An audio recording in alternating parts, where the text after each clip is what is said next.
Il y avait une troisième défaite d'affilée face à une belle équipe de Nancy. Qu'est-ce qui a manqué ce soir? Est-ce que c'est les rebonds qui ont été défaillants ce soir et qui ont laissé beaucoup de deuxième chance? Oui, je pense vraiment que les rebonds, surtout les rebonds offensifs, nous ont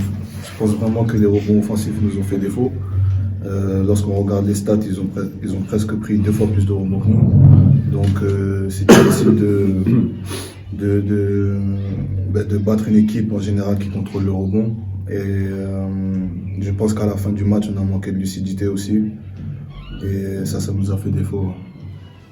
Et cette blessure, la blessure de David depuis quelques mois, et là la blessure de Charles a été compliquée à gérer. Oui, c'est clair. Là, ça fait deux joueurs du même poste qui sont blessés. On sait très bien ce que David il peut apporter sur un match comme ça, par exemple. Et on sait aussi ce que Charles sait faire. Donc je pense que le fait de ne pas avoir ces 2 joueurs-là, ça nous a joué un tour. On a essayé de compenser. Malheureusement, Nancy, ils sont une équipe bien rodée, qui sait très bien jouer. Et je pense qu'ils ont trouvé nos faiblesses aujourd'hui et ils ont bien exploité. Qu'est-ce qui a manqué ce soir pour s'imposer cette équipe de Nancy? Déjà, je pense qu'il faut rendre hommage à une très belle équipe de Nancy qui n'a pas enchaîné 7 ou 8 victoires maintenant, 8 victoires d'affilée pour rien. C'est une équipe qui aujourd'hui développe un basket très solide, qui est solide athlétiquement, qui a des joueurs qui font preuve de beaucoup de maîtrise dans les moments, notamment les moments où ils auraient pu un petit peu douter. Quand on a pris 5-6 points d'avance, 2 fois, ils ont réussi à trouver toujours la situation qu'il fallait, mettre le panier qu'il fallait. Donc ça, c'est la première chose. Après, nous, on sait on est un petit peu dans le dur en ce moment. On a des absents, des blessés. On a une grosse... Voilà, une victoire à Paris qui nous a peut-être fait nous prendre un petit peu inconsciemment pour ce qu'on n'était pas. Et puis derrière, une grosse désillusion avec le match contre Évreux où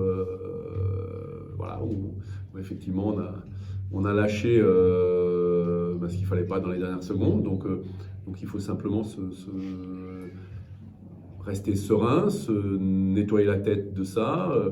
On sait qu'on avait une série très difficile entre Antibes, Nancy, Fos. C'est vraiment un petit peu le 3 cols hors catégorie du Tour de France. Donc voilà, il faut faire le dos rond. Il ne faut surtout pas perdre ce qui fait l'essence de cette équipe en termes de collectif, de travail les uns pour les autres.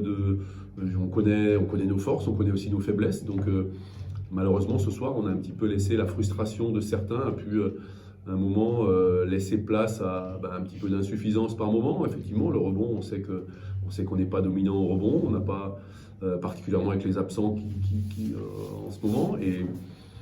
Et voilà, je regrette un petit peu ça, ce manque un petit peu de sérénité, je dirais, dans ces moments-là. On s'est bien battu. Globalement, on a proposé un jeu assez cohérent, en tout cas pendant une bonne partie du match. Et puis la frustration à un moment a pris le dessus et nous a du coup coûté très cher. Donc il faut qu'on travaille là-dessus.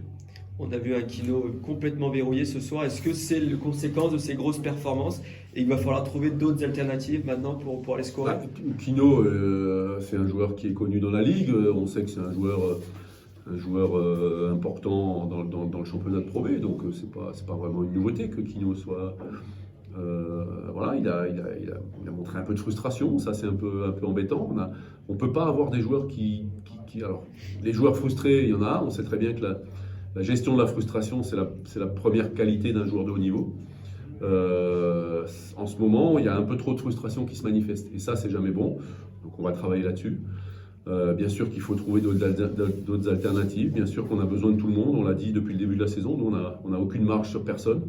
On a besoin que tout le monde soit bon si on veut faire des résultats positifs. On le sait depuis le début de l'année. Voilà, donc c'est encore plus vrai aujourd'hui qu'hier. Maintenant, il reste beaucoup de matchs à jouer. On sait que tout est ouvert et qu'il faut se battre jusqu'à la dernière seconde. On a vu première apparition de Garmin ou belle apparition, première apparition à domicile de Garmin. C'est la nécessité d'avoir des jeunes comme ça pour combler les trous entre guillemets des joueurs. C'est évident que le fait d'avoir Garmin qui s'entraîne avec nous tous les jours, ça nous amène, on a vu qu'il nous a amené sa dimension physique. Après, évidemment, c'est un jeune joueur, donc il fait preuve de pas mal de naïveté, notamment défensivement. Mais c'est vrai qu'il a fait deux très bonnes séquences. Donc c'est bien, ça aussi, ça valorise tout le travail qui est fait au centre de formation. Et je crois que pour un club comme nous, c'est important.